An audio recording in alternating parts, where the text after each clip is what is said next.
اللهم إني أعوذ بك من الكفر والفقر اللهم إني أعوذ بك من عذاب القبر لا إله إلا أنت اللهم عافني في بدني اللهم عافني في سمعي اللهم عافني في بصري لا إله إلا أنت اللهم إني أعوذ بك من الكفر والفقر اللهم إني أعوذ بك من عذاب القبر لا إله إلا أنت.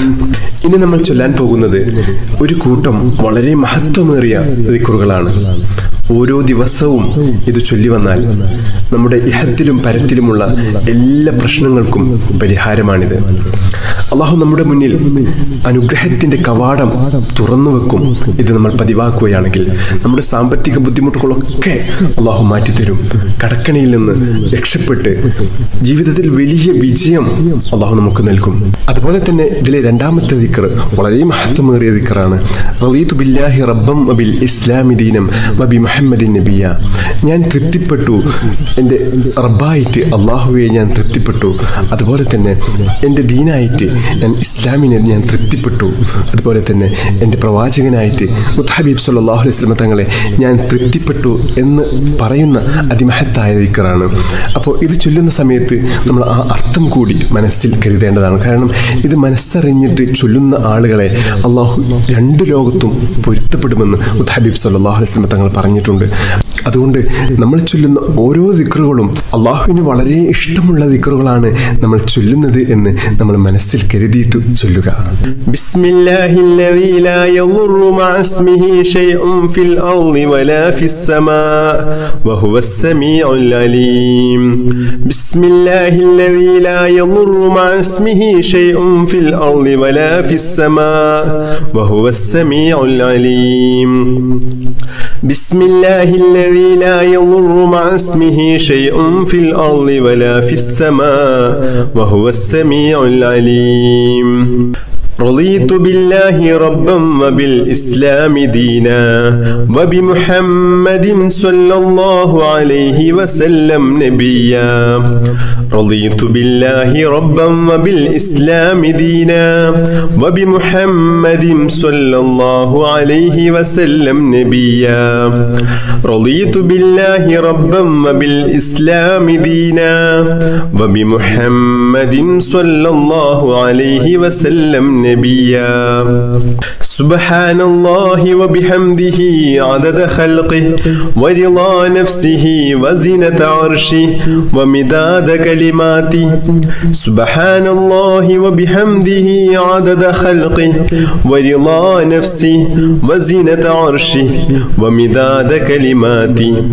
سبحان الله وبحمده عدد خلقه ورضا نفسه وزنة عرشه ومداد كلماتي.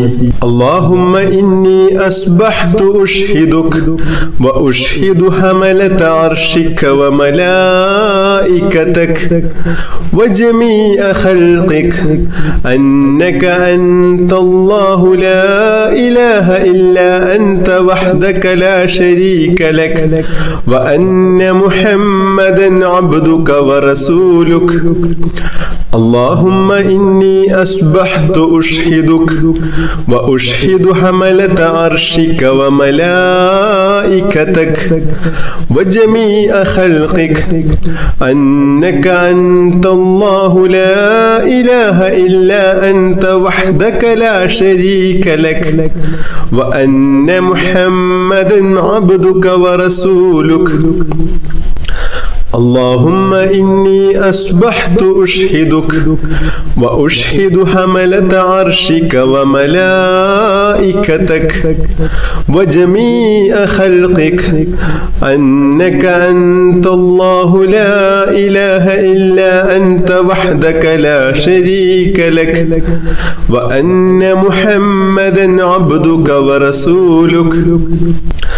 اللهم إني أصبحت أشهدك وأشهد حملة عرشك وملائكتك وجميع خلقك أنك أنت الله لا إله إلا أنت وحدك لا شريك لك وأن محمدا عبدك ورسولك.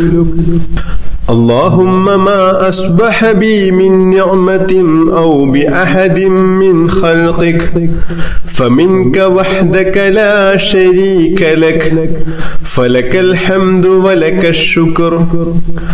اللهم إني أعوذ بك من الهم والحزن وأعوذ بك من العجز والكسل وأعوذ بك من الجبن والبخل وأعوذ بك من غلبة الدين وقهر الرجال. يا حي يا قيوم برحمتك أستغيث. يا حي يا قيوم برحمتك أستغيث. يا حي يا قيوم برحمتك أستغيث. اللهم عالم الغيب والشهادة فاطر السماوات والأرض رب كل شيء ومليكه أشهد أن لا إله إلا أنت أعوذ بك من شر نفسي ومن شر الشيطان وشركه.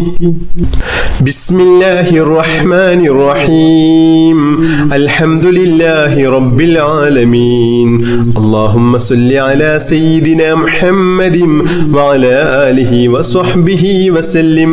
اللهم يا الله يا الله يا رحمن يا الله يا رحيم يا الله يا ملك يا الله يا قدوس يا الله يا سلام يا الله يا مجيب يا الله يا مجيب يا الله يا مجيب يا الله.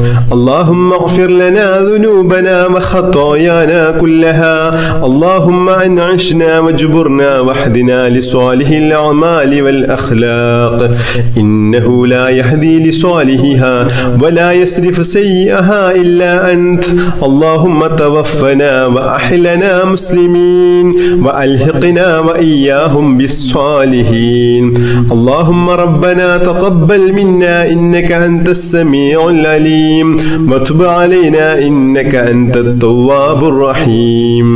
اللهم آتنا خير الدنيا وخير الآخرة مسرف عنا شر الدنيا وشر الآخرة. اللهم عافنا من كل بلاء الدنيا ومصيبات كلها وفتنها عذاب الآخرة. اللهم احسن عاقبتنا في الأمور كلها وأجرنا من خزي الدنيا وعذاب الآخرة. اللهم اجعل صباحنا هذا صباحا مباركا إلى الخير قريبا وعن الشر بعيدا لا خاسئا ولا خاسرا. اللهم إنا نسألك خير الصباح وخير المساء وخير القدر وخير الليل وخير النهار وخير ما جرى به القلم ونعوذ بك من شر الصباح وشر المساء وشر القدر وشر الليل وشر النهار وشر ما جرى به القلم. اللهم اجعل صباحنا هذا صباح الصالحين وألسنتنا وألسنة الذاكرين وقلوبنا قلوب الخاشعين وأبداننا أبدان المطيعين وأعمالنا أعمال المتقين ونبحنا عن نومة الخاشعين. اللهم اشركنا في دعاء الصالحين. اللهم إنا نسألك خير هذا اليوم فتحه ونصره ونوره وبركته وهداه يا رب العالمين. اللهم اجعل آخر كلامنا وكلام والدينا عند الموت قول لا إله إلا الله. توفنا وأحلنا مسلمين وألحقنا وإياهم هم بالصالحين اللهم ربنا آتنا في الدنيا حسنة وفي الآخرة حسنة وقنا عذاب النار اللهم ربنا تقبل منا إنك أنت السميع العليم وتب علينا إنك أنت التواب الرحيم آمين برحمتك يا أرحم الراحمين صلى الله تعالى وسلم على خير خلقه سيدنا محمد النبي الأمي وعلى آله وصحبه وسلم سبحان ربك رب العزة عما يصفون وسلام على المرسلين والحمد لله رب العالمين بحق صلى الله على محمد صلى الله عليه وسلم صلى الله على محمد صلى الله عليه وسلم اللهم صل على محمد يا رب صل عليه وسلم بحق جميع الأنبياء والمرسلين والحمد لله رب العالمين.